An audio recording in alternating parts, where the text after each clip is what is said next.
Emma Dawson had always been easy to overlook.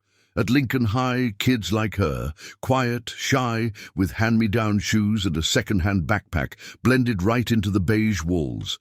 Every morning, she would slip through the front doors with her head down, her eyes fixed on the worn floor tiles, clutching her books like a shield against the world that never seemed to notice her. But that was fine with Emma. Being invisible was safer. At least, that's what she told herself. Her days were predictable. Sit in the back row, scribble notes no one would ask for, eat lunch alone by the old oak tree outside the cafeteria, and rush home to her mother, who worked double shifts at the diner downtown. Emma never complained.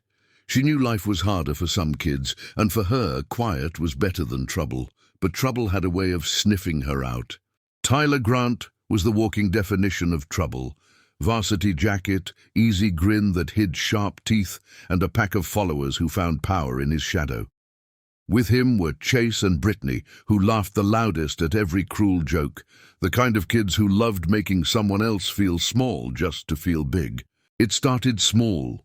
Snide comments when Emma passed them in the hallway, a shove when no one was looking, gum stuck to her locker handle. She told herself to ignore it. Her mother always said, "People like that feed off your fear. Don't give it to them." So she swallowed her anger and kept her head down.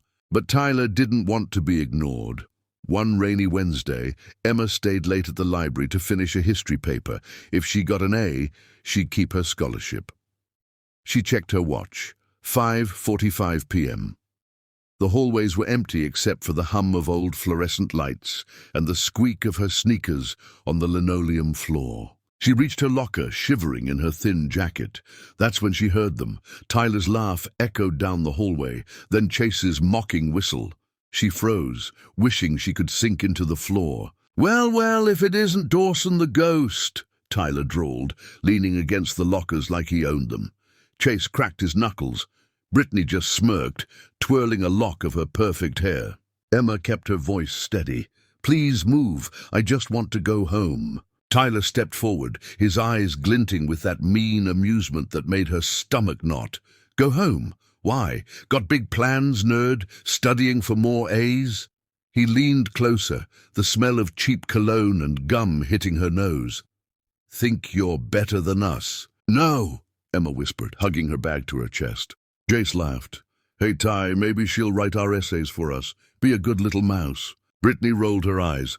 "She's not worth it, Ty. Let's just go." But Tyler wasn't done. He slammed his palm on the locker next to Emma's head, making her flinch. "Or maybe you think you're too good to talk to us, huh?" Emma's mind raced. Her father's voice echoed from years ago, the self-defense lessons, in their small backyard. "Only if you have no other choice." She squeezed her eyes shut, trying to will them away. "Please," she said again, softer this time. Tyler snatched her bag.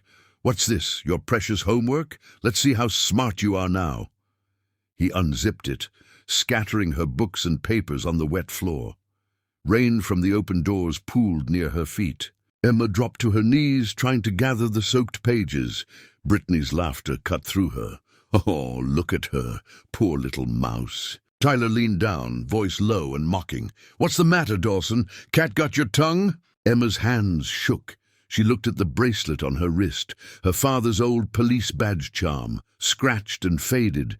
"Be brave, Emmy." For years she buried that part of herself, but tonight, cornered in the cold hallway, something inside her clicked. She lifted her eyes, locking onto Tyler's with a calm he didn't understand. This time Emma didn't whisper. She stood up. Emma's sudden stillness made Tyler hesitate, just for a second, but it was enough. She could see it in his eyes. Confusion. He expected her to cower, to shrink smaller, to beg. Instead, she stood up straight, shoulders squared, her wet papers forgotten on the grimy floor. Her father's words echoed in her mind, like a drumbeat. "Stand your ground." Tyler scoffed, trying to recover his swagger. "What, you gonna cry now? Gonna run to Mummy?" Emma didn't flinch.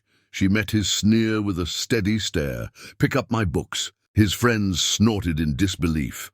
Brittany laughed, but her eyes darted nervously between Tyler and Emma. Something about Emma's tone, quiet but ironclad, prickled at the edges of Tyler's fake confidence. "Oh, did the little mouse just squeak at me?" he mocked, leaning closer again. But this time Emma didn't back away. She stood firm, chin up, her fists unclenched at her sides.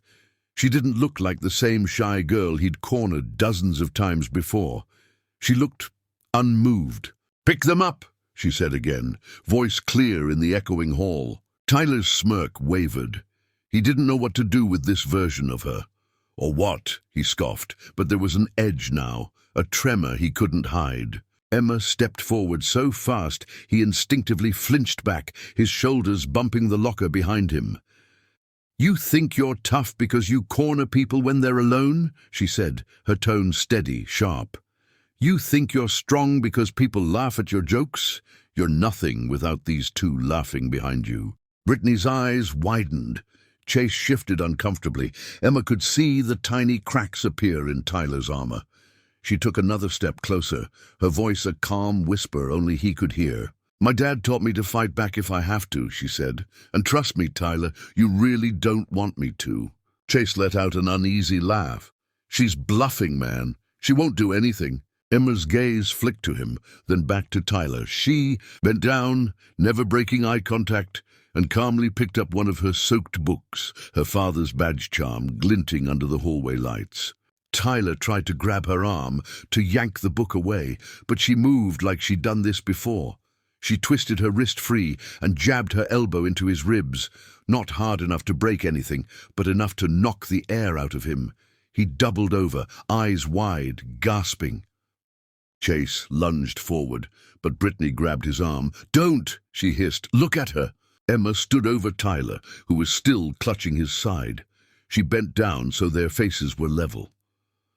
"Next time you think about cornering someone smaller than you," she said quietly, "remember how it felt when they didn't run." She grabbed her last paper from the puddle, tucked it under her arm, and turned to Chase and Brittany, who stepped back without a word.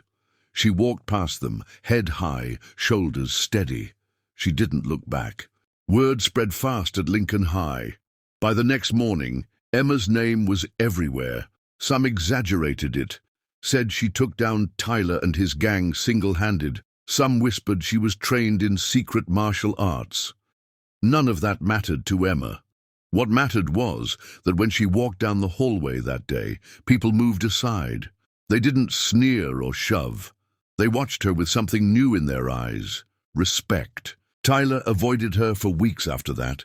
He sat 2 rows behind her in English and never spoke a word. Brittany found a new group to giggle with. Chase pretended he'd never been part of it. Emma still ate lunch under the old oak tree, but this time she didn't sit alone. Other kids, quiet kids like her, kids who had been invisible, started joining her.